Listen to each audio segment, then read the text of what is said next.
Hello, podcast Patreon folks. Thank you so much for supporting the show. It is time for our bold predictions of 2024. Amanda and I were right about a few things for 2023, and we'll see if our streak continues. We'll find out in December of 2024. I am curious, though. What are your predictions for romance and for publishing? I would love to know what they are. You can find us in the Discord. You can comment on the entry on patreon.com. I would love to know what you think will happen in the coming year for both romance and publishing at large. But now let's do this on with our fearless predictions for 2024. Okay, it's time to do our 2024 predictions. And I just need you to know, you will not be surprised to hear this, that I had to put in big, bold letters, 2024 is the year you are talking about. Because I still don't always remember what year it is right now. Apparently right now it is still 2023.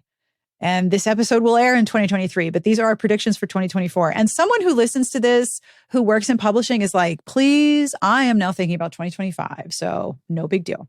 Well, you and I just got done prepping for our next RT Rewind post. And so we're looking at 2015 stuff. So after I got done looking through that magazine and getting waves of nostalgia of I remember that book or whatever. Those magazines are huge. So by the time I'm done, I'm like, what year is it? You emerge from it. Yes. One of the nicest compliments I got about the Romantic Times Rewind issues is from Shannon Stacy, who is one of the ones who sent me some of the magazines, especially the digital ones. I think she sent us this one because she's in this one. And she said she absolutely loves listening to you encounter stuff that for us was just everyday business, because that's how it was in romance at the time. And we look at it, we're like, what is up? All right. So what are your predictions for 2024? So I have a couple, mostly two of them. That's fine. Because I have two, and then I think this would likely be a trend, but it's not going to happen for reasons beyond my control. I have a tangential third, but so my first one is Romantasy. We're full steam ahead on that train. Yeah, that is one of mine. It's going to keep going. And tangentially is what other horrors will be foist upon us in terms of cutesy little portmanteaus for romance marketing. STEMinist and Romantasy are just the beginning. So STEMinist, Romantasy. Yeah. I hate those words for anyone who's listening. And I tweeted about it and I put it out on Blue Sky about how much I hate these words and how infantilizing they feel. They're very twee. Yeah, I don't like it. Why can't you just say fantasy romance? Is it because fantasy readers want to make sure there's no romance there? I hate it. And then I think STEMinist is she's a lady scientist. That's the vibe STEMinist gives me. And to be honest, stuff that's called STEMinist, I don't actually quite find to be that feminist. Just because you have a woman in STEM doesn't by nature make it feminist. So what? Hot take from me. You're doing the bare minimum. That is not STEMinist if you have issues of consent in your book. What? Yeah. No. End rant. But yeah, I feel like Romantasy is a train that's just left the station. So it's chugging along for sure. In terms of covers, in terms of cover trends, illustrated covers still going to be here. Sorry to everyone to be the bearer of that news. But I think we're going to have more detailed illustrations and hyper-realistic covers. And as an example, if you look at Alisha Rai, her earlier illustrated covers, the right swipe, they're illustrated, but there's not a lot of detail in the character features or cover itself. But then you look to... They were very minimalist. Yeah. Yeah. you look to Partners in Crime, which is super lush, super realistic, creates a wonderful sense of place. And I think we're going to see more of that. Sarah just popped a couple books in our little Cover Awe channel on Slack. And one of them is Isabel and the Rogue by Liana de la Rosa, and the No Girlfriend Rule by Christen Randall. Yes, those were sent to me by Jen, who said, I just found covers that are gorgeous. And I wrote back and said, yes, you did. Yeah, and both of them, the characters are hyper realistic in terms of features, what they're wearing, like accessories, stuff they're holding. And especially the Liana de la Rosa one has a beautiful backdrop and really gorgeous details. So I think we're going to see more highly detailed illustrated covers, where aside from the border designs that we talked about last time, are going to do a better job creating a sense of place and setting on the covers. I'm looking at a cover of a book that I just started called Flirty Little Secret by Jessica Lepe, or LepeThe, I'm guessing, Lepe. And I don't know if this would be a full-on trend, because I feel like we're just seeing like little kernels of it right now. And I don't know if it'll take effect really in next year. But I could see it turning into something, is the prominence of social media and online communities in romance. So in Flirty Little Secret, the heroine runs an anonymous Instagram account called The Misguided Counselor, and she's a guidance counselor at a school. Role-playing, we saw online communities in terms of like video gaming. I'm trying to think that Amy Leah had a book where the heroine was a romance influencer and talked about romance novels online. And so I think we're starting to see more of those. But I don't know how many like new releases in 2024 will have that. I just know of that might be a longer range. Yeah, that might be a trend that's just taking off. And it's not just the presence of online communities and online platforms, but the role of those relationships being as real and valid as the in-person relationships that also happen in the book. Yeah, and I feel like in the books that I've read, I think Jessie Q. Sutanto just came out with a YA novel too about people, or like two teens who are friends online playing video games and then realize they go to the same school. The prevalence for feeling more comfortable online when your like reality feels more out of your hands, like you feel like you can be your most authentic, confident self online, but in your like day-to-day outside of your phone or computer life, like you might not feel as confident or like as secure in yourself, which I think a lot of online correspondence like really buoys for some people of like finding a community. So I think like that might be interesting to keep an eye on, but I don't know if it will be an actual like trend with a capital T for next year. And there's also the part where some people online are much more comfortable being their authentic selves in a text-based situation versus making videos, playing a character, being on YouTube or TikTok. It's interesting to me to see who is comfortable in video and sound and being themselves to camera, and who is more comfortable in text and writing and images and not voice. So yeah, we'll see. What are your predictions, Sarah? Okay, a prediction that I do not think will happen, as in I think that people might talk about this being a trend, but it's not going to be a trend. I really thought that the Barbie movie would influence more stories, and I don't think it will. I don't think it has. Similar to the Gilded Age. The Gilded Age is apparently a goofy, low stakes. It's like Real Housewives of 1886. It's problems about soup where all of the problems wear big hats. Like that's the whole show. I love those problems. Right? These are great problems. Soup problems. So I don't think that even, I would think, oh, okay, we've had a number of tries in romance, especially historical romance, for Gilded Age.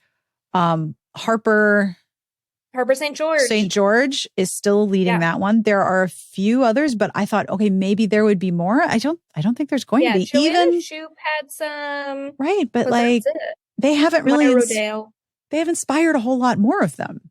No. And I'm wondering, Regency is the crowning champion. Yeah. For what reason? So I agree with you that romantasy or fantasy romance will remain popular.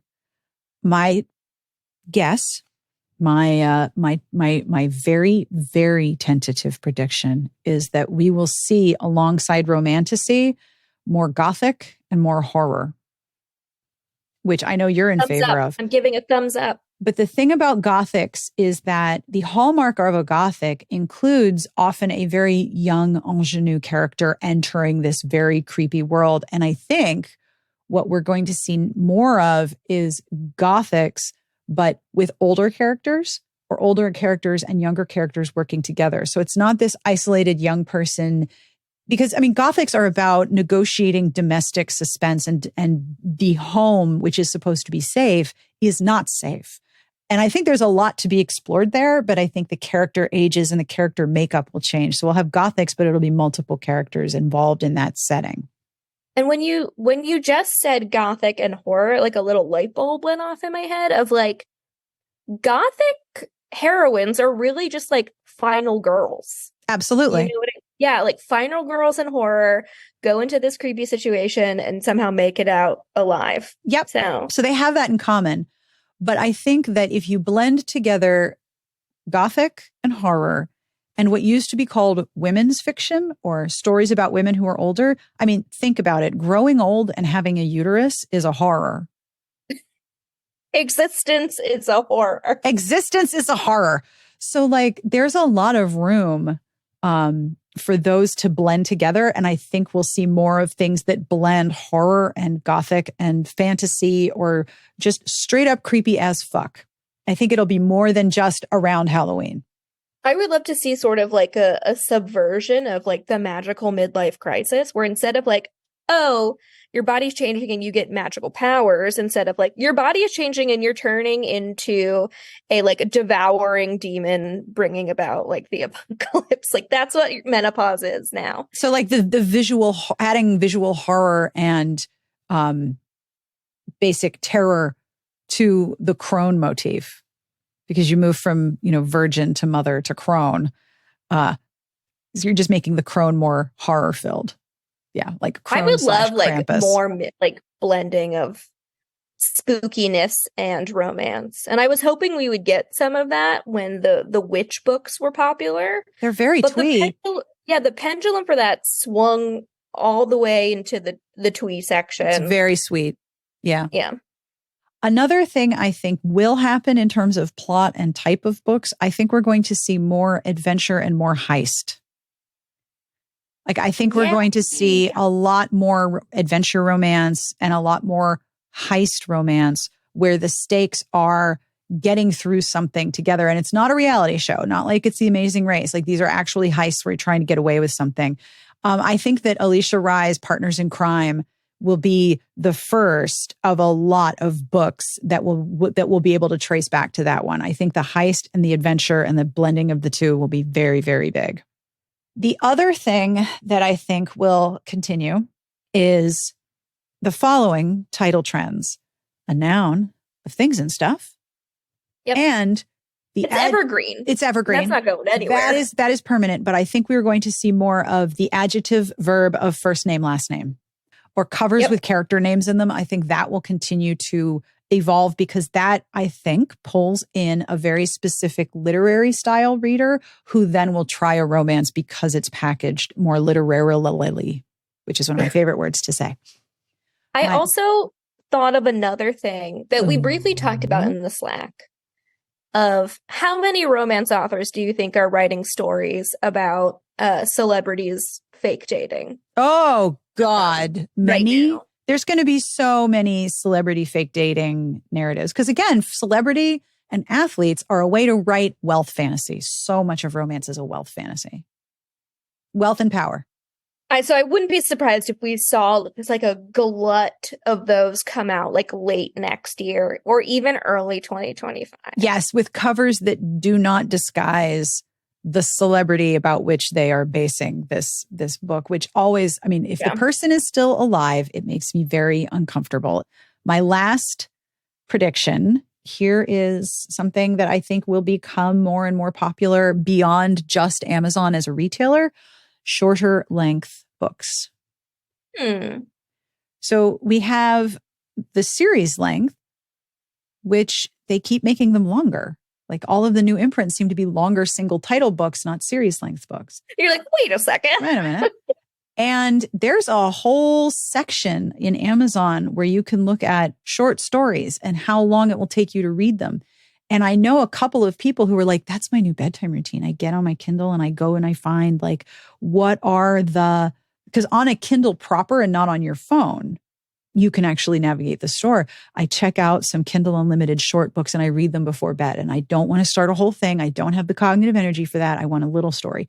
And you were saying that the book that you read when we were talking about our predictions coming true, the elderly lady who's up to no good, the first book in that series is little teeny tiny. These are smaller stories. So I think a remaining trend that will develop in 2024 is shorter length stories. And you already have a 1001 Dark Nights doing novellas based on existing worlds. I think that is going to grow and expand. And I think you're going to see a lot of authors and publishers coming out with shorter length stories specifically for that market.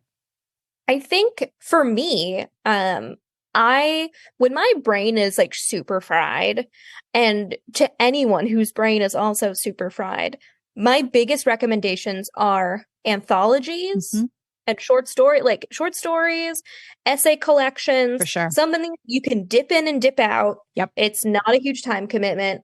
But you get the whole arc, right? Like you get the whole, all of the feels, 1, 2, 3, 4, 5, done, bed. Yeah. Or even like manga. I've been picking up manga again, which is terrible for me. But like I can read them in like maybe an hour and there's lots of pictures. Why is it terrible? Because they're like little potato chips. I just got to keep like, they're like $8 to $12 a thing. And I just consume them so quickly and I love them. But I'm like, yeah, I just like want more, but that also defeats the purpose of having like a short installment. Yep. As we're going into 2024, which is an election year. Oh boy. I agree with your prediction in that more people will be turning to shorter form content to get that like reading in and get those feelings from reading without having to devote all of their brain power to it. So yes. I totally on board with that prediction for sure. Oh, I'm excited. Yeah. I also think that I recognize this in myself because one of my favorite subreddits is best of Reddit updates. So like somebody posts a problem and then they update it. And at the top, they always spoiler it. So spoiler for content warnings. And then sometimes it's hopeful, uplifting, happy ending, wholesome, good. And I'm like, oh, that's the one I want. And this is a Reddit post. It's probably like 5,000 words with the edit or with the updates. But I'm very satisfying because it's here is the problem and here is what happened and here is the happy ending. And I'm like, I am after the feeling of having read a complete narrative with a happy ending without investing 400 pages because I don't have that kind of brain energy right now. Like I started reading a book and I was entering it in my spreadsheet and I realized that it was 432 pages. And all of a sudden I was just like, that's a lot of pages. I don't know if I can really do that. Yeah, you're like, I don't want that. That's a lot. Well, thank you for predictions. We'll see how right we are at the end of 2024. I even have it noted on my schedule.